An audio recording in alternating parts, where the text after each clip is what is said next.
In this video, I'll be making a double-walled teapot. The idea being that I wanted to alter and deform and scratch the outer layer of the pot, but to do so I needed an inner layer that would stay intact and keep the tea, or whatever you fancy infusing. So here I'm on the wheel, throwing off the hump, first making the outer layer.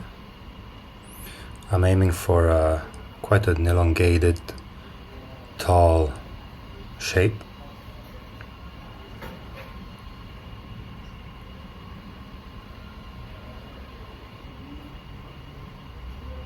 Here there's a little wobble, but I'll correct that at the trimming stage.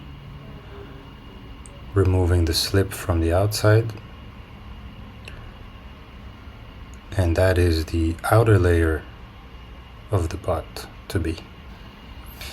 Then I'm doing the inner layer, so it will be a little bit smaller.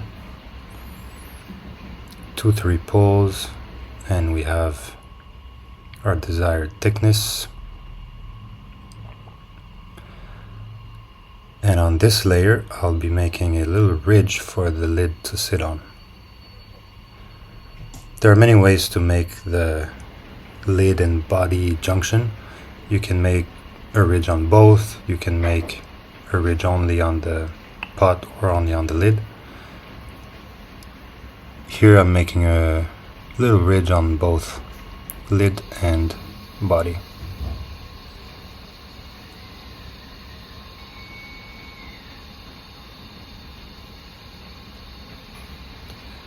Removing that piece from the wheel.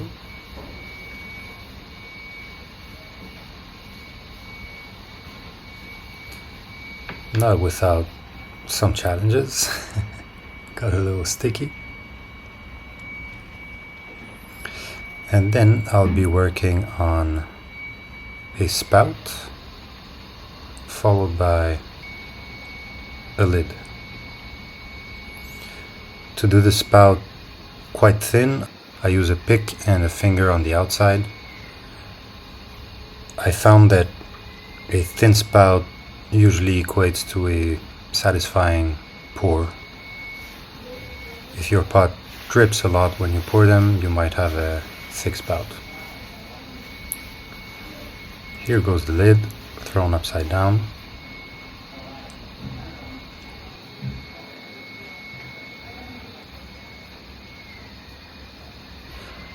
And the next part of the teapot building is, once the clay is leather hard, here I'm trimming the lid using tungsten tools that are sharper than metal tools, so for precision job they tend to be better.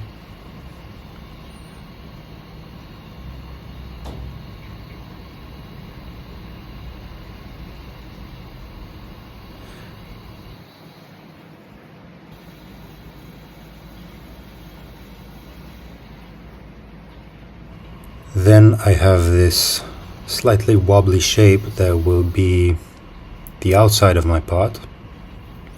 Now for what I have in mind, this will not touch the table. The inner layer of the pot will be touching the table, whatever surface it sits on. So this one I'm just refining it.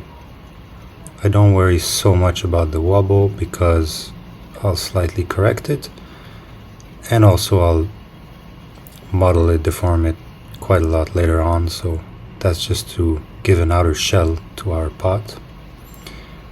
Here I'm making sure it's at least even and not very thick, because we're gonna have 2 layers. I don't want our pot to be too heavy.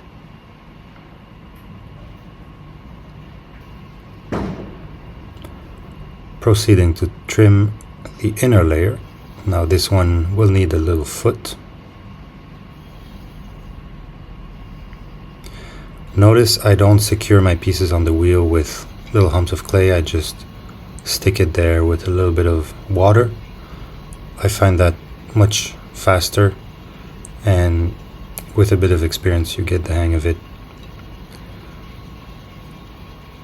it's a game of suction. If the water you put on the wheel dries a little bit, then your pot will stick naturally to the wheel, just due to suction, provided your rim is flat.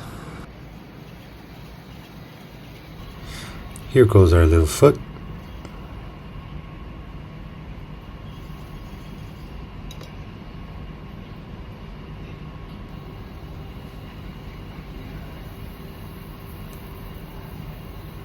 This video is quite heavily edited, as there's a lot of these little adjustments, you know, trimming, then picking the piece up, realizing there's more to trim here, more to trim there. All of that takes a lot of time, so I'm just showing you a small portion of it to make that video entertaining. Here I'm wetting the area that will be the filter, and I push the clay inwards in order to have a little ball filter like that, onto which I'll carve tiny holes that are as close to each other as I can without ripping through the filter. Here I'm cleaning every one of them. And it's time to attach our little spout at a nice angle. Smooth out the junction.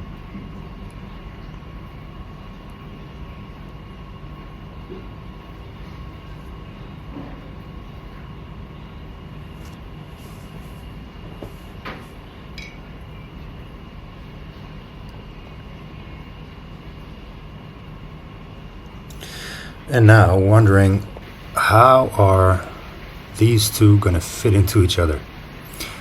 There's no two way about it. I have to open the outer layer, cut it in half, and we will after that glue it back into place around the inner layer. Now there's an easier and faster way to make double wall vessels, whether it's pots or, you know, cups or teapots, but that requires the opening to be bigger than the pot, because you would simply drop the inner layer on the outer layer through the top opening. As my top opening here is smaller, narrower, that's because that's the design I want to achieve. I have to go with this improvised technique. Here I'm carving out the hole through which the spout will stick out.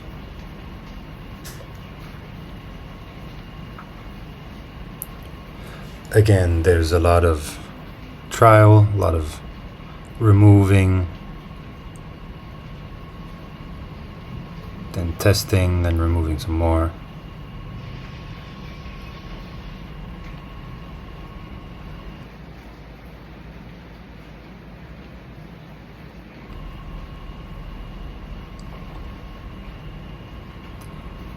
Once I get something that makes sense, it's time to glue both pieces together. So I scratch the surface on both sides of every piece that will be joined together. Then I apply some slip with a brush. The portion on top is the most important one, since that will be the only place where both layers are connected. So it has to be as sturdy as it can.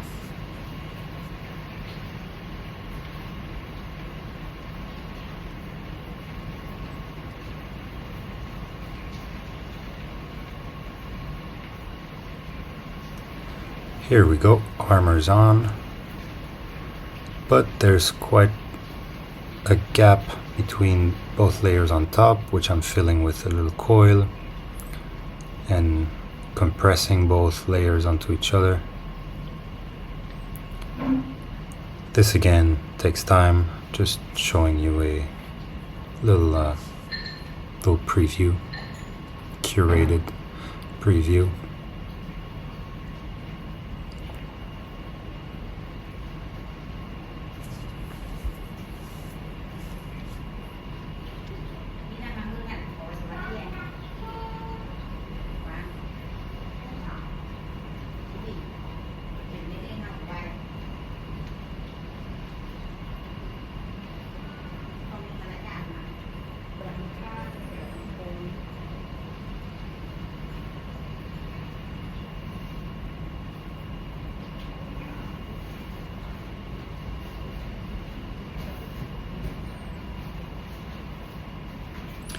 It was a little difficult not deforming the shapes here, but I'll do the final touches in a minute.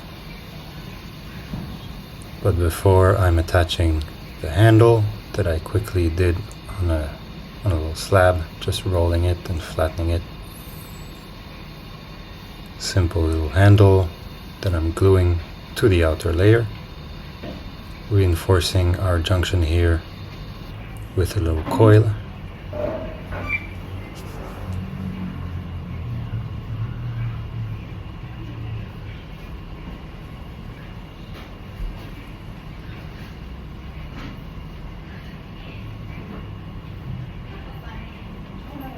Again, smoothing everything out. I let the whole piece dry for a day, and the next day I had a little bit of refinement to do. Whoops.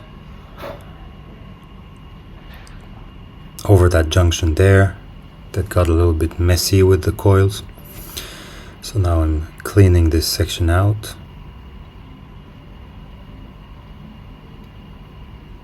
Making sure the lid fits well. And onto the final satisfying part where the whole design comes to life.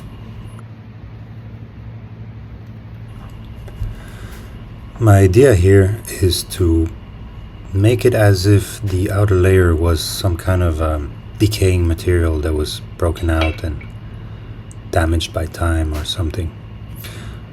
I like the rip-off texture when the clay is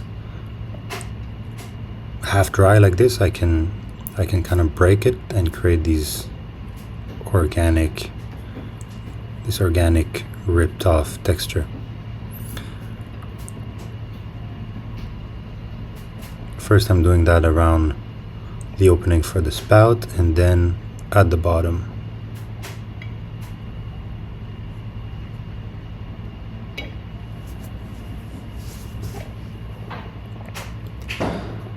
Here you can see the junction where I glued both pieces together, but don't worry, that will not come out in the final result.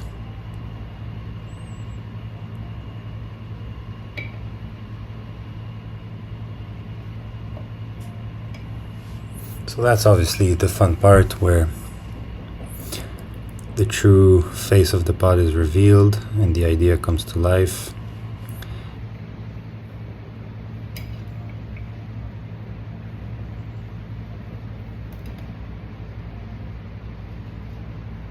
In hindsight, I think I could have ripped some more clay off the outer layer. That would be for the next ones.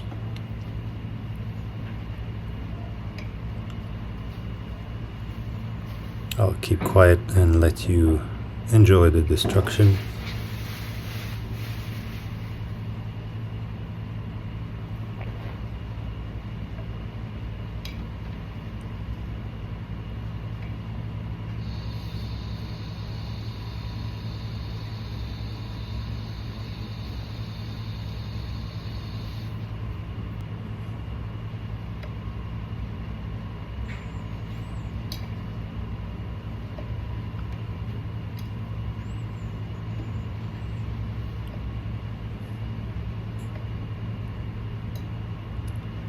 I did all that with the idea of making the pot black at the end. I don't think it will work the same if the color would be something else. I think metallic black is the only thing that suits this kind of design. The only thing I would modify is that that would work better on a darker clay. On a black clay would be even best, because putting a black glaze on a light tone clay is very delicate and it very easily looks like a child, drew the glaze and it doesn't look clean. Here I'm poking some more holes.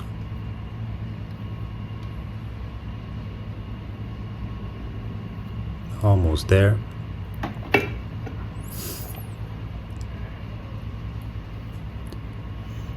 I damaged a little bit the inner layer while poking the holes, so you'll see me fixing that here with a brush.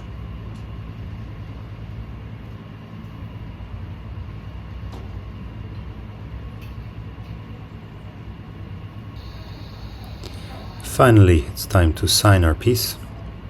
I have my little stamp that I put on the bottom.